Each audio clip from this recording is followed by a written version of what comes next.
দেশ গড়তে এনসিপির জুলাই পদযাত্রা এখন গোপালগঞ্জে। এদিকে জেলা সদরের উলপুরে পুলিশের গাড়িতে হামলা, ভাঙচুর ও আগুন দিয়েছে দুর্বৃত্তরা। আহত হয়েছেন বেশ কয়েকজন পুলিশ সদস্য। এই মুহূর্তে জেলার টাউন রোড পৌর পার্কে আছেন রিপোর্টার আলামিন তুষার। সরাসরি যাচ্ছে তার কাছে। পদযাত্রা চলছে, সেই পদযাত্রা কিন্তু আজ গোপালগঞ্জে আসার কথা, আজ 16তম দিন, এবং এরই মধ্যে এখানকার যে প্রস্তুতি, সেই প্রস্তুতি কিন্তু অনেকটাই আসলে লক্ষণীয়, যে বেশ ভালোভাবে এখানে এখানকার যারা আসলে নেতাকর্মীরা রয়েছেন, যারা সংগঠক রয়েছেন, তারা কিন্তু তাদের জায়গা থেকে যে প্রস্তুতি, সেই প্রস্তুতি কিন্তু সেরে নিয়েছেন প্রায় বলাই চলে। মঞ্চ প্রস্তুত হয়ে গেছে এবং এখানকার যে মাঠটি রয়েছে পৌর পার্ক নামে পরিচিত, সেই মাঠটিতে কিন্তু তারা তাদের জায়গা থেকে এবং যেমন প্রস্তুতি রেখেছেন, তেমনিভাবে আইন শৃঙ্খলা রক্ষা বাহিনী যারা রয়েছেন, আমরা পুলিশের সদস্যদেরকে বেশ শক্ত অবস্থানে দেখতে পাচ্ছি আশপাশে। তারা আসলে তাদের জায়গা থেকে এখানকার যে সার্বিক পরিস্থিতি সেটি মাথায় রেখে তারা আসলে তাদের অবস্থান নিয়েছেন। এবং এর বাইরেও দর্শক নিশ্চয়ই আপনারা জানেন যে নগরের উলপুর এলাকায় এরই মধ্যে কিন্তু এই যে ঘটনা, আজকের যে কর্মসূচি,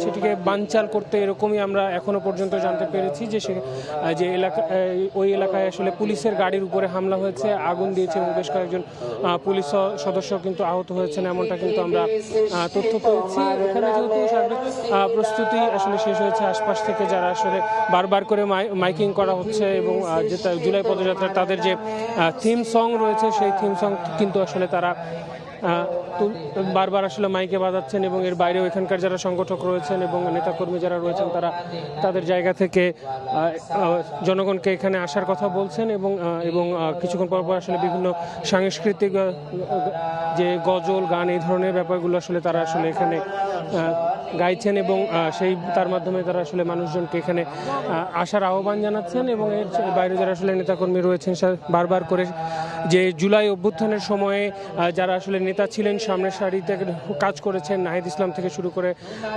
হাসনাত আবদুল্লাহ, আক্তার হোসেন এবং তাসনিম, যারা এর বাইরেও, এবং আমরা একটু আগেই যে খবরটা পেলাম যে বরিশাল থেকে এরই মধ্যে আসলে তারা বাইরে বেরিয়েছে এবং তারা আসলে এখানে আসছেন। এবং এখানকার মূল প্রোগ্রাম আসলে 12টা নাগাদ শুরু হয়ে যাবার কথা রয়েছে। তো সেই প্রোগ্রাম শুরু হলে দর্শক আবার আপনাদেরকে আমরা জানিয়ে দেবো যে প্রোগ্রামের কি অবস্থা না অবস্থা। তো এই ছিল এখনো পর্যন্ত আমার কাছে এখান থেকে।